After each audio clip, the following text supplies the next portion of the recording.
Hello and welcome to Lesson 13.1b. I've entitled this video, Coolidge Prosperity. This video is going to cover pages 785 to 787. How did the economy perform under President Coolidge? Like Harding, Coolidge believed that prosperity for all Americans depended on business prosperity. Coolidge cut regulations on business. He also named business leaders to head government agencies. Notice with the quote that he says here, the business of America is business. Question number one, what belief about business did Harding, Coolidge, and the Republicans share? That America was best when businesses were doing well. Here we see a political cartoon of that. Notice they're saying, what a friend we have in Coolidge. And this is entitled the Cash Register Chorus, meaning, excuse me, that their cash registers were going to be going to the hum of ding, ding, ding, ding, ding, as Americans were purchasing goods at record paces, singing the praises of making money. Production increases. Coolidge's pro-business policies contributed to a period of rapid economic growth. People referred to this boom as Coolidge prosperity. As factories switched to consumer goods, the post-war recession ended. From 1923 to 1929, the quantity of goods made by industry almost doubled. And now we can answer a couple of questions. Number two, what was Coolidge prosperity? That was the time period from 1923 to 1929 when people were making money and people were spending a lot of money. Number three, what is a consumer good? A consumer good is something that people buy for their private lives. Things you would buy at like the grocery store or at like Walmart. These are things that you buy as Americans that you consume. Number four, what happened to the number of goods produced by American industry in that time period? It almost doubled. Number five, define gross domestic product. We're going to do that on the next slide, but as you can see here, gross domestic product went up tremendously during the 20s. Here we see what unemployment was like in the 1920s as well. And notice unemployment after 1921 tremendously dropped and was at under 5% all throughout the 1920s after that. Gross domestic product. That is defined as the total value of goods produced and services provided in a country during 1 year. So basically, this is one indicator that can show the health of a country's economy. Notice in the year 2017, and this video was released after 2017, but this is the last data I could come up with before this video. Notice how America is doing in GDP versus the other countries of the world. It's pretty impressive. Our GDP, our gross domestic product, the total value of goods produced and services provided in a country during 1 year. For most Americans, income rose. As a result, they were able to buy a flood of new consumer products. Electric refrigerators, radios, phonographs, vacuum cleaners, and many other appliances took their place in American homes. And you can kind of be amused by the prices of things back in the 1920s. But we can also, while you're doing that, answer number 6. What happened to the incomes of most Americans during the Coolidge prosperity years? They went up. Number 7, 4 examples of consumer goods that Americans were purchasing in the 20s. Well, we saw that on this screen. Refrigerators, radios, phonographs, vacuum cleaners. Businesses used advertising to boost sales of consumer goods.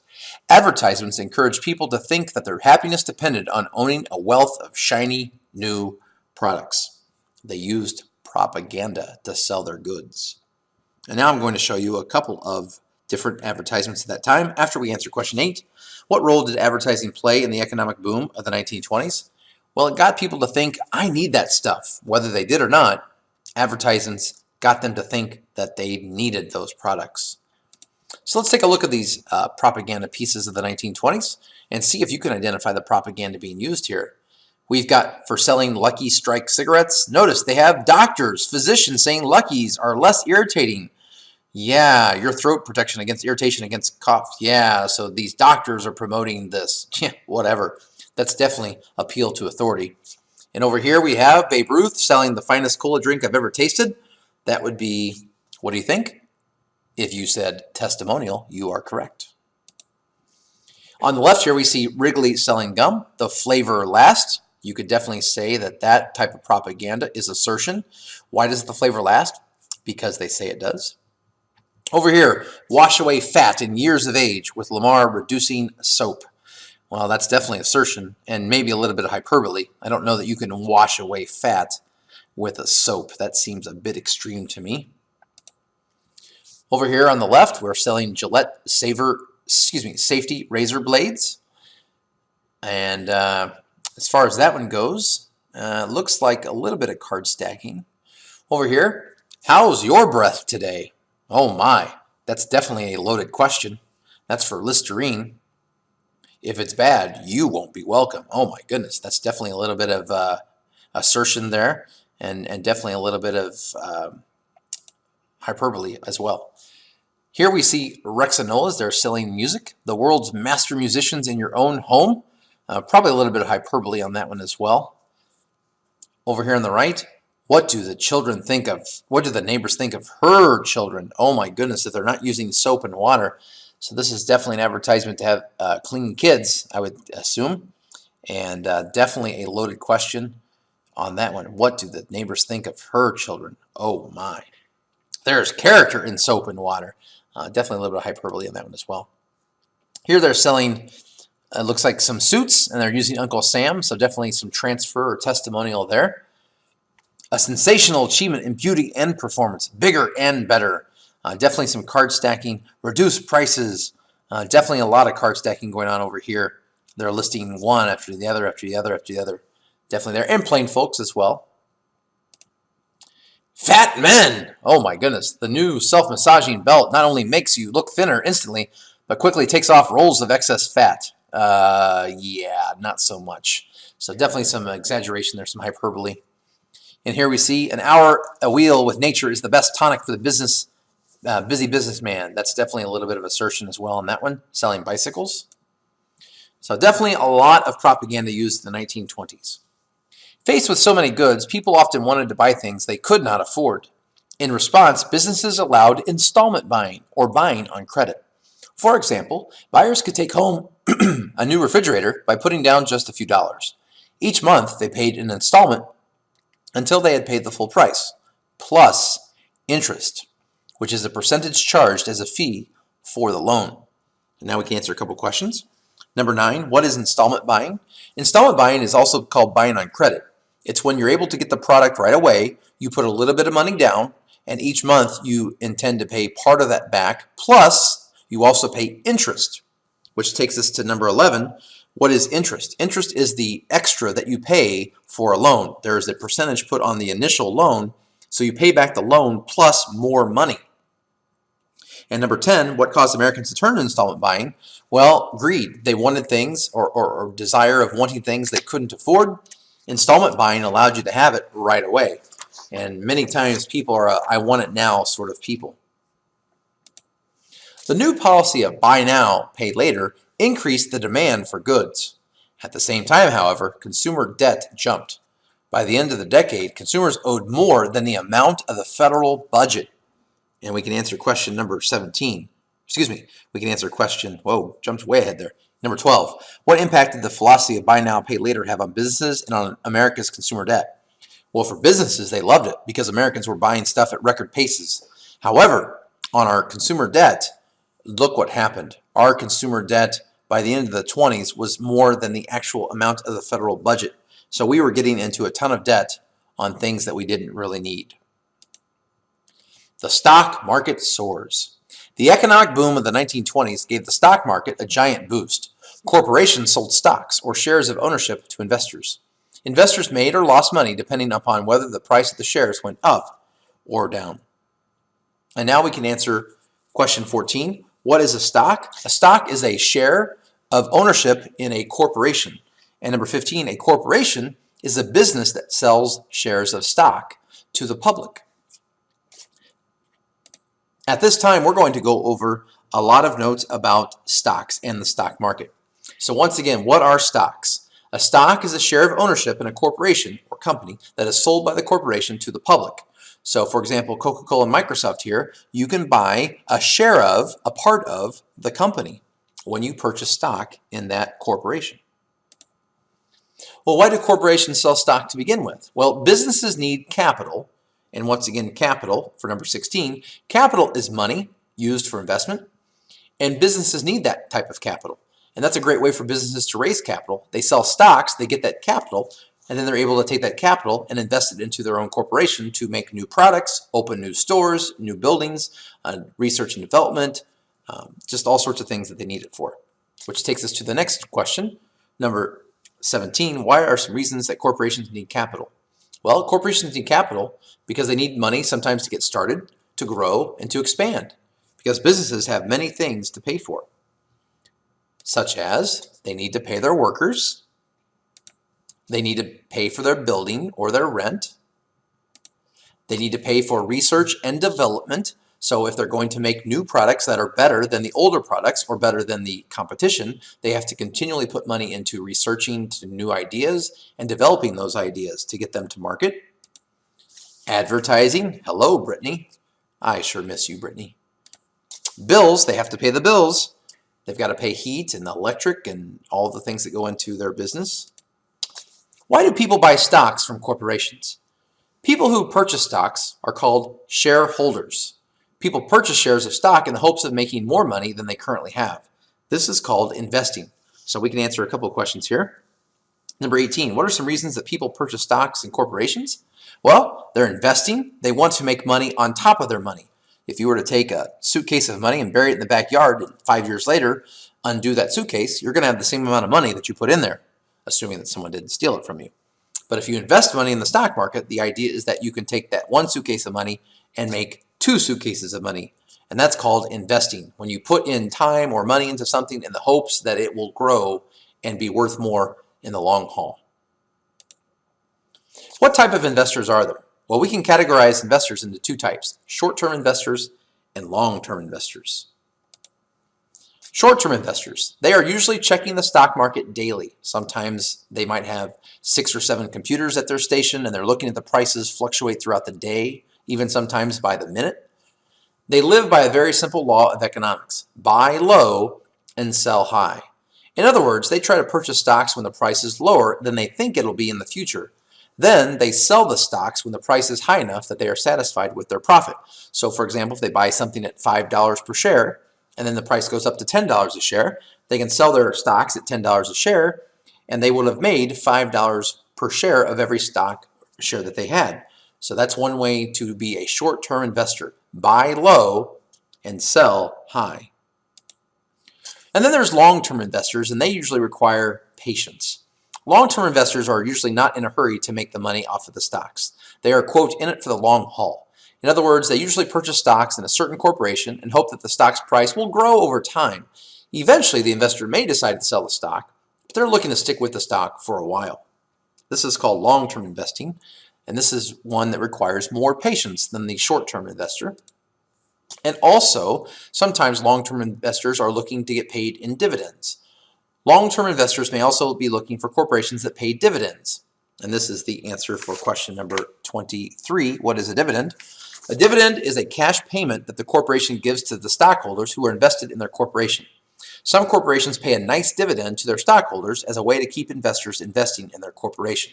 So let's say quarterly, for example, you might be sent a check in the mail or digitally where they basically say for every share of stock that you have in our corporation, we're going to pay you like 12 cents. Well, 12 cents multiplied by 1,000 shares, well, you do that math, and over time you can make a nice return on your investment through dividends. And those are definitely used for people looking to invest in the stock market for the long term. Are you guaranteed to make money in the stock market? The short answer is no. Like anything in life, there is risk with investing money in the stock market. For example, those who invested in corporations that struggled could see their price of the stock drop dramatically. Here are some examples of stocks that have really taken tumbles or completely gone bankrupt in the previous decades. Hostess ran into some struggles. Kodak has run into some struggles. Blockbuster, when things started to go digitally, they completely shut down. And recently, Sears and Kmart's have been shutting down as they've been having a hard time competing with Amazon and Walmart.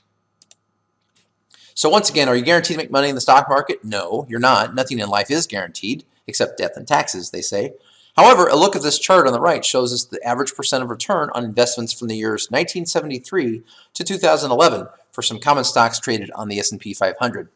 Notice that good years outnumber bad ones by a ratio of 3 to 1. So basically, for every 4 years, 3 years are good, 1 year is bad. So you'll notice that there are some negatives. This was a bad year, and this was a horrible year. But then you'll also notice in 75 and 76, tremendous years. Then a bad year, then several good, then one bad, and then a bunch of good ones in the 80s.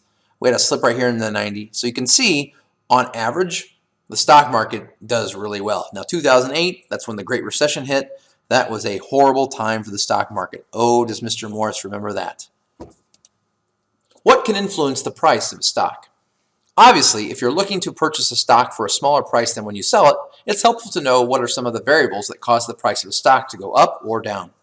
Before we go over some of the factors, understand that the basic economic law of supply and demand works with stocks. If a stock is in demand, the price will generally rise, and if the demand is low, the price will generally fall. So that's a very simplistic look at the stock market. Let's look at some good influences and some bad influences on the stock market for questions 24 and 25. A good influence is the bull market. So when the stock market is generally doing well, and that's called a bull market, which is number 26. A bull market is a good time in the stock market. Generally, most stocks prices will be going up during a bull market. And a bad influence is called a bear market. That's generally a bad time in the stock market. In general, this is not good news for a stock. So for 26, a bull market is a good time in the stock market. Number 27, a bear market is a bad time in the stock market. So the way I always remember this and how I taught my aunt, bull horns point up. So the stock market going up. And a bear claw comes down. Rawr. So bull horns point up, bear claw comes down. So that's how you can remember bull and bear market.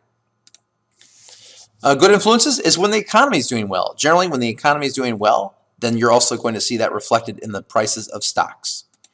And on the flip side, when the economy is doing poorly, generally you're going to see that reflected in the price of stocks as well. When a company or corporation has increased profits, you're going to see their price of their stock go up because this is good news. This is showing that the corporation is doing very well. It's got a healthy economic outlook. And on the flip side, if a corporation is seeing decreased profits, that is an alarming concern. Like, what is going on? Why are these profits dropping? What is the corporation not doing well? A good influence is also lower unemployment. So the number of people who are not working drops. Or conversely, the number of people who have jobs goes up, which means you have lower unemployment. A low unemployment number is generally a good thing for the stocks because that means more people are working, which means more people have money. More people having money means more people that can both purchase goods in the stock market and also purchase stocks in the stock market. And on the flip side, if the unemployment numbers are up, if we have high unemployment rates, then generally that's a bad sign for the stock market. That means more people are out of work, which means there's less money that's being used in the economy itself. Generally, lower interest rates are good for the stock market. Lower interest rates. Interest rates are, that's not on your worksheet, but basically interest rates are what banks and other people that give out loans charge people to borrow their loan. So for example, if you buy a house or a car and you're going to have that over 5 or 10 years, a lower interest rate means you're not going to have to pay as much and you're more likely going to get that loan, which probably helps the corporation out there that are in that business of selling things. So lower interest rates are usually very good for the stock market. And on the flip side, if interest rates are higher or high, that is generally not a good thing for the stock market.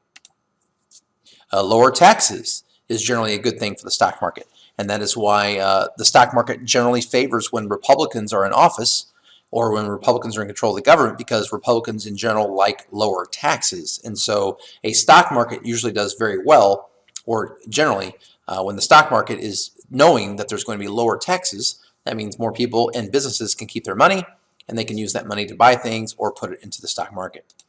And on the flip side, higher taxes generally is something that's concerning for the prices of stocks. A good influence, if you are recommended by an investment firm, such as like a Wells Fargo or a Charles Schwab, E-Trade, something like that, if they say, hey, this is a good stock, we recommend it, then the price of the stock usually is going to see something very good. On the flip side, if one of those investment firms like a Citigroup or an Edward Jones, if they say, ooh, we're downgrading the stock, we're concerned the price of the stock is going to not do so well, then generally it will also drop, which kind of shows that what they're saying is going to happen. If a company or corporation comes out with a new product, that can be a good thing for their stock. If, for example, Apple comes out with a new iPhone and it's getting good reviews, that can be good for the price of the stock. Lawsuits can be bad. If a corporation is going to be sued, let's say a corporation is going to be sued for a customer had hot coffee spilled on them and they're going to sue them for getting the coffee spilled on them, this lawsuit could be troublesome for the price of the stock. A good influence is a government contract. Because the government spends so much money into the private sector, if a corporation seals a deal with the government and they're able to sell their products to the government, that's generally a good thing for the stock, and it's probably going to go up in price. A bad influence of the stock price is an accident. So, for example, Exxon, when you have like an oil spill, that's generally not going to be good for the stock because they're going to have to spend millions and millions of dollars fixing the accident that they created, and that's going to cut into their profits, and thus the price of the stock is going to drop. Good global news tends to be good for the stock market, so when things are going well around the world, that generally reflects in the stock market. And on the flip side, when an event like 9/11 happens, it's generally very bad news for the prices of stocks. A good influence can be divestiture or divestiture. So if you think about the word invest, invest means you put money into something or time into something. When you divest from something, you are taking that money or time out. So sometimes corporations own many different parts of a business world, and sometimes they realize that, you know what, this part of our business is not doing well, so we're going to sell that piece off. And when the stock market hears that this corporation is going to get rid of a part that's not doing so well, this generally helps the price of the stock because they realize that by getting rid of that piece that's not working well, the stock is going to be doing better in the future. And then one other bad influence of the stock market, if a stock has some sort of health problem, for example, if they come to find out that their product is causing some sort of health issue, cancer, if you will, or something like that, it can make the price of that stock drop. All right, we're back to the material. By the late 1920s, more people were investing in the stock market than ever before. Stock prices rose so fast that some people made fortunes almost overnight. Stories of ordinary people becoming rich drew others into the stock market. Such a period of increased stock trading and rising stock prices is known as a bull market. Many people bought stocks on margin. Under this system, an investor bought a stock for as little as 10% down payment or margin. The buyer held the stock until the price rose and then sold it at a profit. Margin buying worked as long as stock prices kept going up. In 1928 and 1929, however, the prices of many stocks rose faster than the value of the companies themselves. A few experts warned that the bull market could not last forever. Still, most investors ignored the warnings. And so we can answer the last couple of questions here. Number 28, how did a person purchase stocks on margins in the 1920s? Well, they went to their investor person, their stockbroker, and they said, hey, we want to buy $1,000 worth of a corporation, but I only have $100. So I'm going to give you this $100, and I want you, the stockbroker, to buy me the other $900 of the stock, so I have $1,000 in the stock. Then when the stock doubles into $2,000, I want you to sell the stock, and then I want you to give me back my money. You pay yourself, keep a little something for yourself, and then I will make all sorts of money even though I don't have the money right now. And that leads us to number 29. Why is purchasing stocks on margin a very risky thing to do? Well, you're gambling with money that's not yours. So yeah, this works well when the stock prices are going up, but what happens when the stock price drops and you only had the 10% of the initial investment and you've got to pay back your stockbroker because you can't pay them back with a profit because the stock price dropped? Oh my, when greed can bring people down. Question number 30. What happened to the price of stocks from 28 to 29 that caused a few experts to worry? Well, a few experts were worried that the prices of the stocks were rising faster than the actual value of the companies themselves, meaning that the hype was causing basically a bubble in the stock market. And eventually that bubble was going to pop. And that bubble popping would be the start of the Great Depression. Well, that's all I have for you today. Thank you for watching. Before you go, I have a cartoon related to the stock market. According to the encyclopedia, bulls eat hay and bears eat berries. My dad says they only eat money. Thank you and have a nice day.